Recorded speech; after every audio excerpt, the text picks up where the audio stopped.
Tonight, I can report to the American people and to the world that the United States has conducted an operation that killed Osama bin Laden, the leader of Al-Qaeda. दोस्तों, Osama bin Laden जो कि इस दुनिया के सबसे बड़े आतंकी group अल कायदा का हेड था और जिसने अमेरिका को खत्म करने की ठान रखी थी और 9/11 अटैक करके उसने अपने इस मिशन की शुरुआत भी कर दी थी, जिसमें अमेरिका के टोटल 3000 से ज्यादा लोग मारे गए थे। पर दोस्तों, ऐसा क्या हुआ कि ओसामा बिन लादेन के सपने पूरे होने से पहले ही अमेरिकी आर्मी ने उसे उसके घर में घुस के मार दिया। दोस्तों, अमेरिका ने ही ओसामा बिन लादेन को इसलिए मारा क्योंकि ओसामा बिन लादेन ने अमेरिका के ऊपर 9/11 का अटैक कराया था। क्योंकि दोस्तों, ओसामा बिन लादेन नहीं चाहता था कि अमेरिका उसकी प्रेजेंस सऊदी अरेबिया में बढ़ाए। और दोस्तों, ओसामा बिन लादेन को मारने के लिए उस समय के अमेरिकी प्रेसिडेंट बराक ओबामा ने अपने व्हाइट हाउस में एक सीक्रेट मीटिंग बुलाई, जिस मीटिंग में ओबामा ने अपने ऑफिसर से कहा कि आज से ओसामा बिन लादेन को ढूंढना और मारना ये हमारी पहली प्रायोरिटी है और इस केस से जुड़ी हुई हर अपडेट मुझे हर महीने चाहिए। और दोस्तों, एक दिन बराक ओबामा के 2 सिक्योरिटी एडवाइजर उनके पास आकर कहते हैं कि हमें ओसामा बिन लादेन के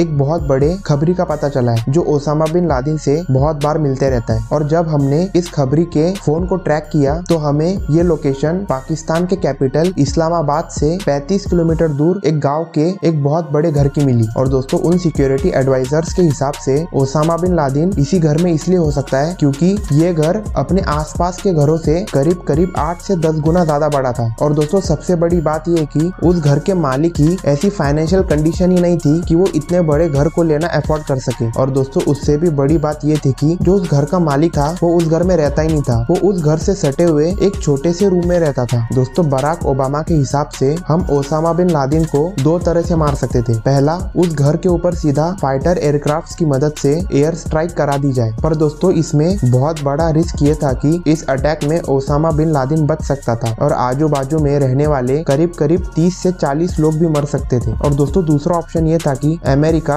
अपने ट्रेन कमांडोज को उस घर के पास उतारे और ओसामा बिन लादेन को इतने जल्दी मार के आ जाए कि अमेरिकी आर्मी को रिटेलिएट करना तो बहुत दूर की बात है, बल्कि उन्हें ये पता ही ना चले कि अमेरिकी आर्मी कब वहां पर आई और ओसामा बिन लादेन को मार के चली भी गई। और दोस्तों, हुआ भी कुछ ऐसा ही। 2 मई 2011 को अफगानिस्तान के जलालाबाद से अमेरिकन 2 सी हॉक हेलीकॉप्टर ने उड़ान भरी, जिसमें अमेरिका के नेवी सील कमांडोज थे। और दोस्तों, इस पूरे के पूरे मिशन को बराक ओबामा व्हाइट हाउस के सिचुएशन रूम में बैठ के देख रहे थे। और दोस्तों, मिशन के शुरू होने के 20 मिनट बाद एक कंप्यूटर जो कि उन कमांडो से जुड़ा हुआ था, उसके ईयरफोन में से आवाज आती है जेरिनोमो EAIA, जिसका मतलब है कि मिशन कंप्लीटेड। और दोस्तों, बराक ओबामा बहुत धीरे से कहते हैं यस वी गॉट इट। और दोस्तों, अगर आपको ये बात जाननी है कि टाइम ट्रैवल सच है या झूठ, तो अपनी सामने दी गई वीडियो पर क्लिक कीजिए। और तब तक के लिए जरूर मिलते हैं अगली वीडियो में।